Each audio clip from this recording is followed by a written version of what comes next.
Hi, and welcome to CryptoBiography. I'm your host, Brandon Starr, and this is going to be Connections, Part 8. And where we left off, Alma had just met Yvette, and Yvette has powers that she recently gained, cannot seem to control, and they are going to try touching each other since both of their powers are touch-related. And if you have any comments or questions about this episode or previous episodes, cryptobiography@gmail.com, or hit us up on Twitter or Facebook. And here we go. Yvette removed her latex glove from her left hand, likely because that was the one closest to the table where Alma was sitting. Alma noted that she had a ring on, probably a wedding band, yet there'd been no mention of Yvette having a spouse. Perhaps she was a widow. Perhaps she pined for a relationship that no longer existed. Perhaps it was a family ring. But she couldn't bring herself to ask. Yvette reached out her hand and laid her arm on the table, palm up. She was lying out, almost flat, resting on the armrest of the couch as well as the table, which was perfect for Alma's purposes. To be safe, she took the same sort of protective posture, laying herself out across the table. She looked over at Yvette.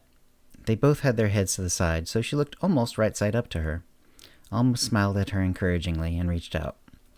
Her hand hovered over Yvette's for a moment. Neither of them breathed. Then she lowered it until her palm rested over Yvette's, warm and soft. There was no effect. Alma felt no different, and her powers were not activated against her will. Yvette smiled, then started to cry. "I'm sorry," she said, fingers now wrapping around Alma's hand.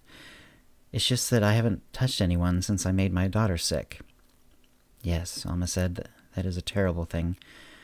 I hope that you get control over your powers. If you can find someone who can stand it, you may try touching the smallest possible piece of skin for the shortest time, or try touching through thinner and thinner fabrics, or perhaps plastics. If you can find some middle ground, some spot where your powers might manifest or might not, you could find a way to turn them on or off. From there, it would just be a matter of increasing control." "I'd like that," Yvette said. They did not let go of each other. Yvette closed her eyes. Alma, after a while, did the same. Some time later, the amount unknown to Alma, Yvette let go with a short squeeze. "Do you need me to stay a while?" Alma asked. "I'd like that." A few hours later, Alma got up to leave. "I'll let them know more about your situation. I think they should let you go. If you're careful, you're not a danger to yourself or anyone else." Yvette nodded, clearly tired and miserable, but also she gave a weak smile. Alma thanked Bernadette, who had waited for her, and fulfilled her promise to Yvette.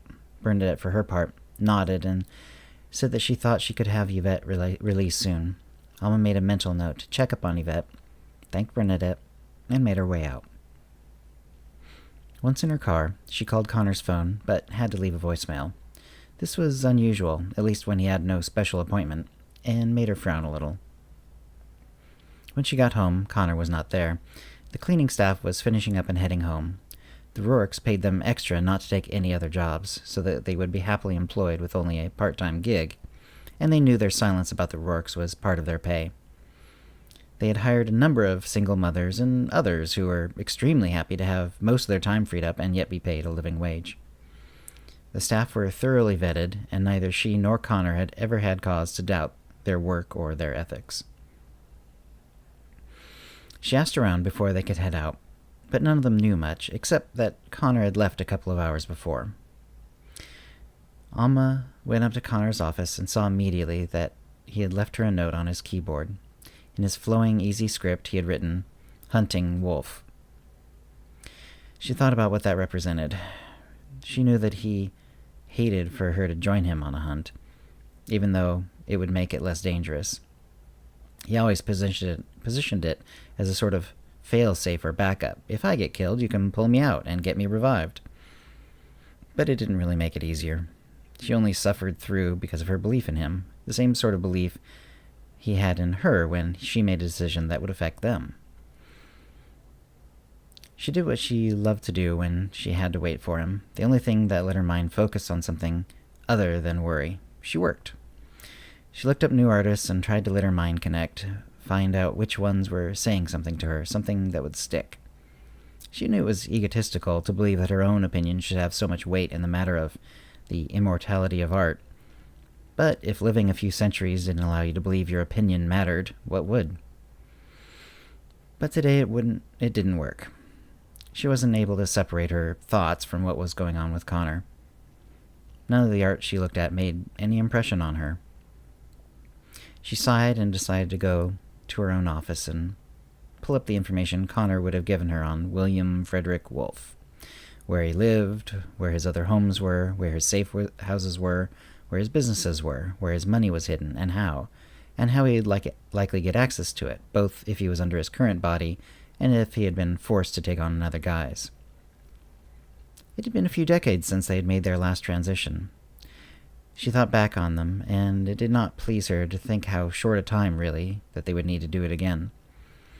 She and Connor experienced time in a way that would have seemed foreign, even alien to them back when they were apparently normal people. As the years stretched behind, the years seemed to slow down. Each year meant less and less and less. But unlike normal people who aged normally and did not get to become young again, they always had to think ahead, to keep moving and to stay active. Of course, the years had meant plenty of wealth accumulated. Compound interest, combined with a certain mental attitude towards security, is a mighty tide if you can live more than a few decades. But while the days would fly past for most people as they aged, those did not speed up or slow down for her and Connor. They were always in an eternal present, always doing whatever seemed most useful or most enjoyable at that time. It was, in most ways, a good way to live. But they had always to balance it with an eye on the extreme future of planning and thinking about contingencies. It could be exhausting sometimes.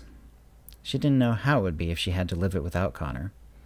And that was why, despite her faith in his judgment and his ability, she couldn't help but worry. It was the last vestige of normal humanity in her heart that had been otherwise altered by the one thing that dominated their lives, their powers. She laughed out loud, a little sound, when she thought of that. The idea of it being a superpower had only come to them when the idea had been created in society, with the fictional Superman and others. A nearly pristine copy of Action Comics #1 was framed under UV protective glass in their bedroom. Alma had noticed it early, and that comic had not been bought at auction, but by her, 2 bodies ago, from a drugstore stand by her own hand. Even then, her eye for art in all media was shrewd. Before that, Connor had usually called it their little thing. Heck, even now he calls it that, Alma reflected. He never really wanted to be super, nor did he consider himself that. Not really. It was part of what kept him grounded, kept him from treating others as lesser beings like Wolfe did. Those sorts of thoughts were going through her head when the buzzer sounded. It was Connor's alarm. He was in trouble. And that's where we're done for this week. So, a little bit of a cliffhanger this week, or at least, a turning point clearly coming. Hope you enjoyed it. If you have any comments or questions about this episode or previous episode, CryptoBiography@gmail.com. Hit us up on Twitter or Facebook. And, of course, we appreciate any shares or mentions in social media. And until next week, have a good one. Copyright 2019 CryptoBiography, LLC, all rights reserved.